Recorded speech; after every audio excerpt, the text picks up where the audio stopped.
So bali bago tayo mag-good sa video, I would like to greet everyone na patuloy na sumusuporta sa atin. So bali I am very happy to do a shoutout for my mother na nasa Maynila ngayon. Big shoutout kay Maureen Rosilio Matel. Shoutout kay RD Dakoy-Koy. Pa-shoutout daw sa tropang Solid Liquid Gas by Georgetson Supremo. Shoutout din sa tsahin ko na nasa Dubai ngayon, Charito George. Sa pinsan ko na si JG Velasco. Kay Gerald Ordovesa. And Casil sa nag-iisa kong jowa, Dali ng Paris. So bali maraming salamat sa lahat ng support na natanggap natin sa iba't ibang panig ng Pilipinas. Soon alam ko marami ang makakapanood sa atin kaya maraming salamat sa suporta. Big thanks sa lahat. Proceed na tayo sa video. Welcome back again guys. Tapos na tayo sa mga shoutout na yun. Proceed tayo sa ating panibagong episode ng channel natin. Bago lahat ng disclaimer muna tayo. Bali, all of the videos that you're going to watch right now ay hindi ko pagmamayari. It will be credited to Nukes Top 5 dahil siya talaga yung responsible sa pag-compile ng mga scariest footages like this. Kung magkakaroon kayo ng oras at pagkakataon na bisita ng Nukes Top 5, don't forget to subscribe to their channel. Also, don't forget to subscribe to my channel na rin para naman maging updated kayo sa mga susunod mong videos na i-upload soon. I'm going to upload more reaction videos like this, kaya keep in touch. Suporta na lang mga kaibigan. So, bali, huwag na tayo paligo-ligo pa. Tumatagal na. Start na tayo. So, let's do this. It's Nukes Top 5 again. Game. Top 5 ghosts. Caught on camera. Ready na tayo. Matakot na naman. The passenger. This next chilling CCTV video was allegedly shared to the public by an anonymous taxi driver in Japan. He says that a little after 1 a.m. he saw a woman on the street raise her hand to hail his taxi. He pulls over and stops. But what happens next is truly bizarre. Ay, hindi pa napanood to.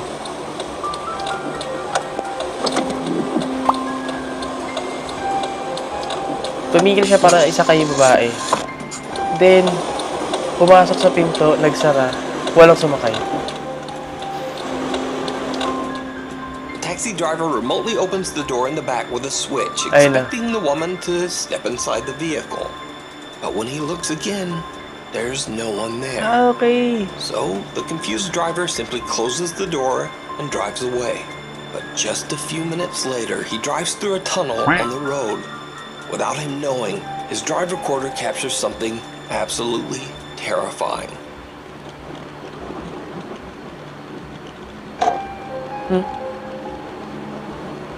Sa Japan ba to? This is Japanese ghost. Ay, oh! ay, di ko May nagsasalita. May nagsasalita. Ayun na nga. Ayun na nga, may angkas na siya. Utang ina mo. Gago ka. Utang ina, nasa likod mo, gago. Nawala. Japanese ghost ba to? Ba't ganun? Ayun o. Utang ina mo. Nasa likod mo na, gago. Ayoko na ulit ako yung sears. Gago ka. The extremely disturbing figure of a woman can be seen appearing in the backseat of his car. Not once, but twice. She appears distorted with a swollen face, one creepy eye open, and one closed. The taxi driver claims that he had no idea what was happening so close behind him. He says that he felt a disturbing chill at the time, but he didn't see or hear anything unusual. The driver believes this to be the manifestation of a spirit of the victim of a traffic accident on this road, forever lost on the streets of Japan, trying to get a ride back home. Nakakatakot yung mukha, putang ina. Something under the bed. Parents Josh and Sarah from Nashville, Tennessee had never posted anything related to the paranormal on either one of their TikTok pages. That is until one night when Sarah and Josh discover something very strange on their bedroom security camera. Sarah is fast asleep in bed with her daughter Emma when this happens. Game. Something under the bed. What's that? Hindi ko magalaw sa dulo. Hindi pa niya yun. Little Emma is sleeping peacefully with her doll when it inexplicably moves on its own. But creepiest of all, the child's shirt appears to be getting tugged by something that's just not there. Dad Josh believes the strange event to be something paranormal, but his wife Sarah is still skeptical. But it gets even creepier. Because late one night, Josh is at work and Sarah is fast asleep. Just around midnight, the baby monitor in Emma's bedroom records something terrifying. Ito na. So, this is the baby.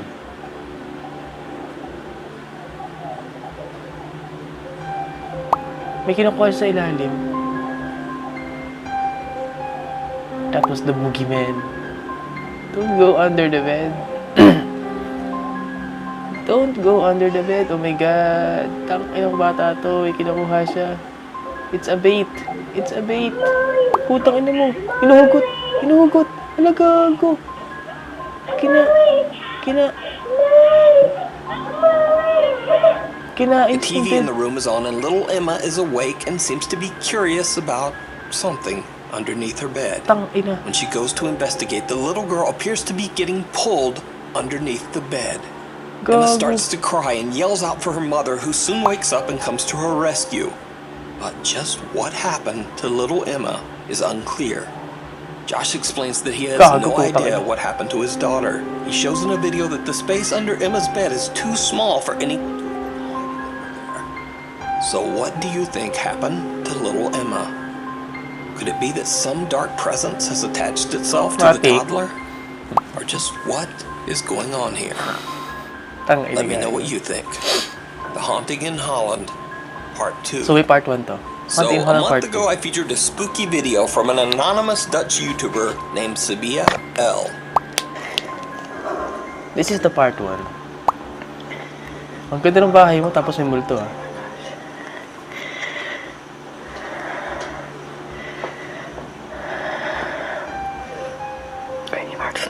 This is coming from.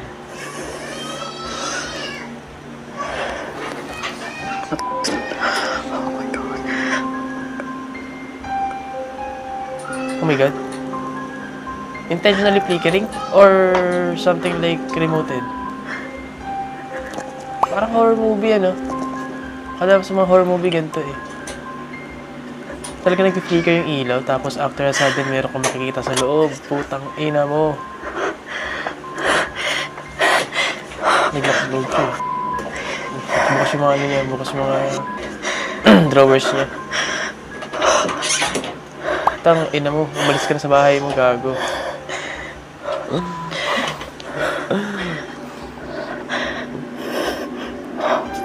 Umalis ka na.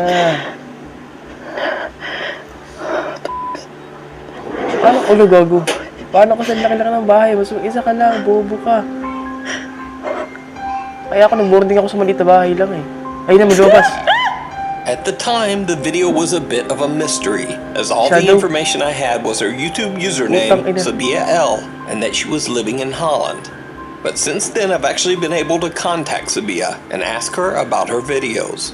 Sabia shared with me that she lives in a small apartment in Holland in a house that was built in 1923. She says she doesn't really know the history of the house, but that ever since she moved in last year, she noticed a presence in the home. Cabinet doors open and close on their own. Things move, and on multiple occasions she has seen a dark shadow out of the corner of her eye. Sabia says that she was a skeptic before she moved in, but after experiencing the repeated paranormal activity, she became a believer. So she decided to start filming more of the strange activity in her home. One night, she captures something downright creepy. Andyan ka pa rin, putang ina mo. Hindi ka pa umalis sa bahay na yan. So this is the part 2 footage. Uy, yun na nga. Masyado haras yung kung sino man yun nandyan. Masyado siyang haras. Kung ano man siya. Even if it's dark spirit or something like... I don't know. We don't know.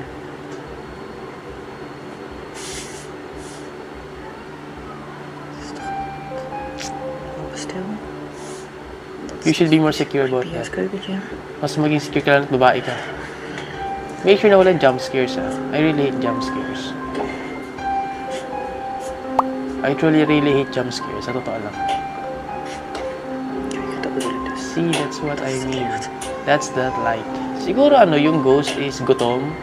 Then hindi ka nag-iiwan ng pagkain sa lamesa mo dahil sa kusina mo. Pag dumarating yung oras ng ganyan. Kaya yan, nagkakaroon siya ng parang... Hindi ko alam. Kasi kasabihan dito sa Pilipinas yan. Zie, er is hier dus. Dit is het lichtknopje. Ganun yun. Deze deur is gewoon dicht. Always put leftovers on the table para naman kahit paano eh. Kung meron man, Er is hier gewoon echt helemaal niemand. namamatay ko sa ilaw. Tangin, nakakatakot to. Mag-isa ka na sa bahay. You'll see in a second. You are filming it. Kijk. Nakatutok yung camera mo sa camera. Visit. That's what I mean. Oh my god. There's really nobody here. We know. May nakikita ako naman eh. A Tapos heavy may isa ka sliding lang. door that's fairly difficult to move actually slides sideways completely on its own. Sabia is freaked out but tries to stay calm. The light in the kitchen then shuts on and off and a cabinet door opens and closes. Sabia can't. Another night, and she records again as the presence seems to be getting more and more aggressive. Putakin mo kasi, just go away with that house. Tangin na. Okay na. Hindi ka titigilan yan eh. Kahit ako multo eh, gutom ako eh. Jesus. Calling Jesus. That was a poltergeist. Poes gaat er ook al vandoor. That cat's not enough.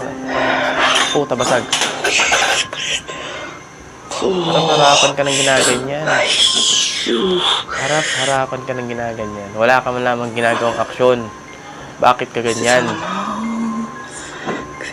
I don't like this at all. Ba't di ka pa umalis? Mag-alsa balutan ka. Humanap ka ng bahay. Dito sa Pilipinas, marami taga 150,000 lang. Pagandahin mo na lang. Visit. Tangin, ang ganda-ganda ng bahay mo dyan ng multo. Bugok ka. Ayun na. It's moving by its own. By its own, tangina mo. Oh my god. Ik ben dus bang.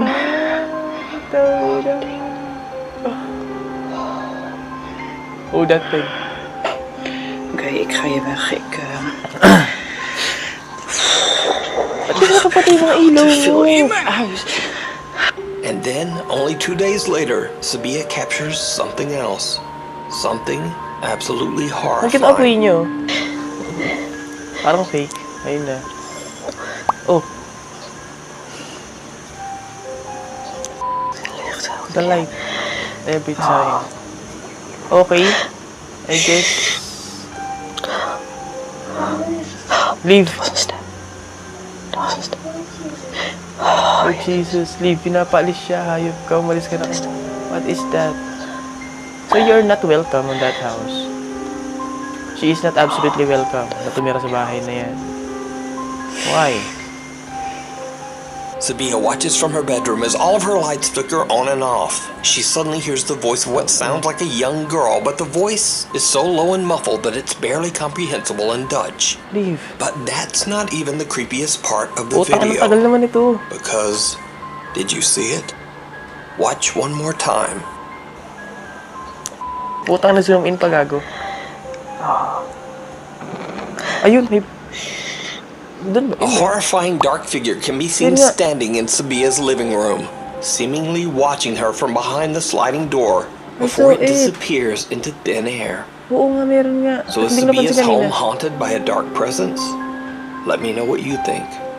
You can watch all of Putang Sabia ina. L's paranormal encounters over on her YouTube channel, Sabia L, the Highway 5 So this is Ghost number 2. Girl. This next video, posted to Reddit by user Lil Goth Doll, was recorded from a do this. monitor, then screen capped on a phone before it finally made its way to the internet. So it's a bit potato quality. Nevertheless, the video is Ikilabutan ako. chilling. It was pulled from the dashcam feed of 2 truck drivers after a very frightening incident. So, one night 2 truckers are driving on Highway 5 in Lynn, Alabama, when they get the scare of a lifetime. So, this is a CCTV footage from a truck. Dashcam footage, sorry. Holy shit. Holy shit, what's that? Panic-stricken truck drivers pull over and call 911. But when they check the highway and the surrounding area along with arriving police, Wait. they don't find anything. There's just no one there. Seryoso? After the truck drivers request a viewing of the footage recorded that night on Highway 5, they are shocked. Just like they thought, there is in fact a girl in a long dress walking across the road, Putang ina. seemingly getting hit by their truck. Hagip siya. Totoo They siya. later find out that there's a well-known ghost story associated with this road, Highway 5 in Lynn, Alabama. Delikado. The story goes that 10 years ago on a rainy night, a teenage girl on her way home from her high school prom lost her life on the road after being hit by an 18-wheeler truck. Nako. Over the years, many truck drivers claim that they have witnessed a girl wearing a prom dress on Highway 5. So could it be that these truck drivers captured the prom dress ghost of Absolutely. Highway 5? Their reactions certainly look convincing. But as always, you decide. Delikado. Ipapahama kasi kayo ng babae. Kung sino man yan ipapahama kayo. No. The Ghost Files. The Ghost Files. Popular German paranormal investigators Die Number one. Geisterakten, which translates to The Ghost Files, travel to an allegedly haunted estate in Bad Ems, Germany. The sprawling structure was constructed in the 1920s and served as a critical care center run by the Protestant Church. Many of the patients at the care center suffered from devastating and highly contagious diseases. So it's not surprising that over its 70-year Awesome. history, many people lost their lives inside these walls, including men, women, children, and even the devoted nuns who often caught infectious diseases from the very patients that they were treating. The staff of the care center slowly dwindled until there was just no one left to care for patients. The care center was eventually left abandoned in 1993.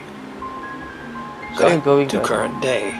The abandoned historic building is said to be haunted by the spirits of its deceased patients. There are countless reports from visitors who claim to have seen dark apparitions and witnessed unexplained supernatural activity inside the old abandoned care home. The Die Geisterakten investigators split up into 3 teams to explore different sections of the massive building. They begin to experience something truly bizarre. Ito. Nagpunta na sila sa loob ng building. Einfach durch so eine Well, Tür gehen. hindi nila kasama si Ed Calum. So? Jack lang. Sinama niya dyan Das kann Kabine stehen. Bestimmt. Einfach durch so eine Kala Tür ko gehen. putang na multo. Nag-black and white lang pala yung camera. Gago. Reset. Investigators call out to whoever could be making the creepy sounds, but no answer. And Daniel and Viola aren't the only ones hearing strange things. Team members Julia and Katja are exploring another area of the building that used to be the children's ward, and they too start to hear something. Ito na.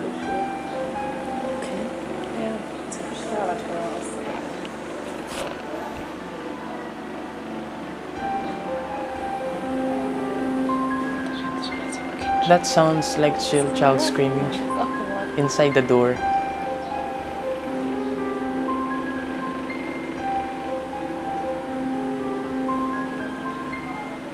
Paano kasi putang na pupunta kayo dyan eh?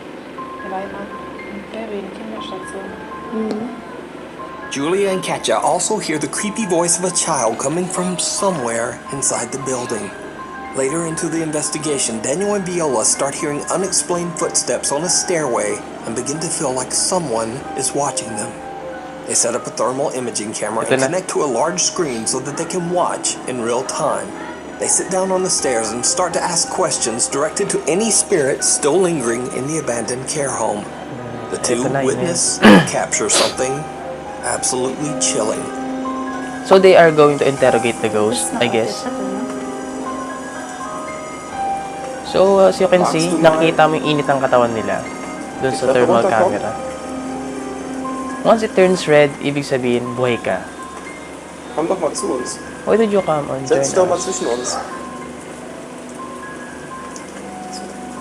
It's getting even colder. Hindi sila takot, Umso ano? länger wir miteinander reden, umso mehr The longer we talk, the more... Hindi ko nabasa. Gibt's irgendeinen Is there a communication mechanism used Kommunikationsmechanismus, to talk in to dem ihr people? euch, wenn ihr mit uns redet, wenn ihr mit Menschen allgemein redet, anzieht? Ayun na nga, sa likod nila. Yes, dalawa. Dalawa. May maliit sa gitna nila. Umupo. Ja, das sieht gerade so bei Umupo. dir rechts ist. Umupo. Sonst wird sich da nichts manifestieren. Umupo yung yung maliit na Also wir ghost. können dich, Can we see you? quasi, wir können dich sehen Equipment. über unsere Technik, können wir dich so ein bisschen sichtbar machen. Ayun. Magst du mal meine rechte Hand Nagkala ko berühren? kamay ba yun? Kamay niya. Kinabahan naman ako, visit.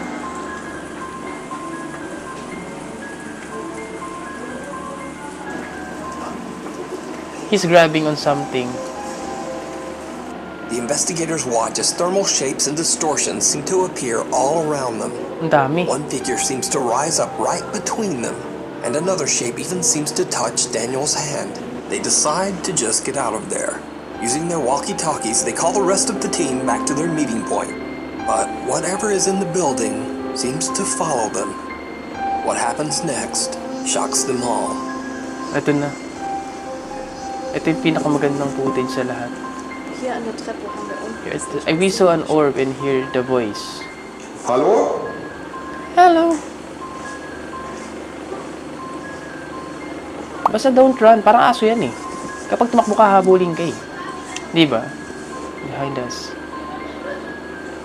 Behind us. May sumusunod sa kanila. Stöckelschuh, habt ihr das gehört? Ja, Did you hear that too? Just like on stairs. Stöckelschuh, ganz eindeutig. High heels. Ayun. Hallo?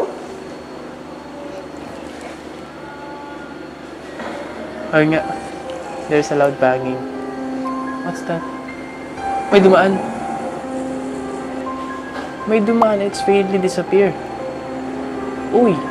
Astig! Putang ina. Stefan is downstairs when the rest of the team hears the sound of high heels coming down a hallway. When they look down the hall, one of their cameras captures the dark silhouette of what seems to be a woman walking from right to left Paano before ma-identify suddenly na vanishing babae yan? into thin air. So did the Geisterakten capture the spirits of deceased patients that are said to haunt the abandoned building? And if not, just what did they capture? Thanks for watching. Please follow me on Instagram here and on Astig. Twitter there. Bali hanggang dyan na muna nagtatapos ang ating reaction video for today. Tayo ng minimal malfunction sa recording, gawa lang nalobat yung camera ko, pero tinuloy ko naman kahit paano at nagawa ko ng paraan yung editing. Bali once again, I'm going to do a lot of reaction video soon, kaya sana maging antabay kayo sa mga uploads ko pa. Para maging updated kayo, kindly subscribe to my channel. All we need is support, not discrimination and criticism, kaya suporta na lang para sa atin din naman lahat to. Maraming salamat. Once again, my name is Carlos and you're watching to my YouTube channel, Carlos Wa. See you soon, bye-bye.